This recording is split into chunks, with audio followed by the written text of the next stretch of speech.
Joyce, pwede mo to sa bata? Pambata pa rin yan.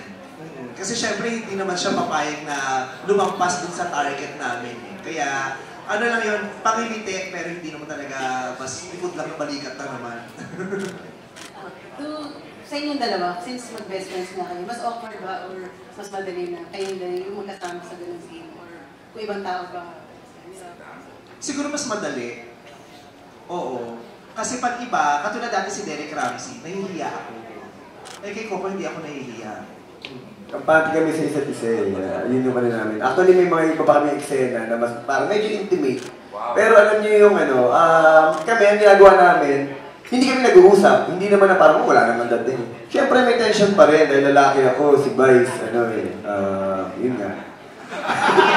Kumbaga, may awkward pa rin, di ba? Pero alam mo yung, mas nakakatulong kasi yun eh. Dahil yun ang hinahanap ng eksena eh. Hindi naman din maganda eh, sobrang relax kayo na halos wala na kayo nararamdaman at ina-acting nyo na lang yung dapat maramdaman.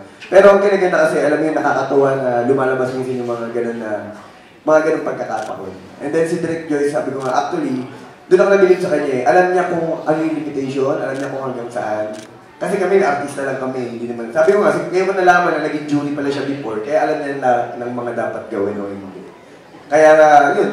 Kaya sobrang saya ko dun sa napanood ko dun sa TV.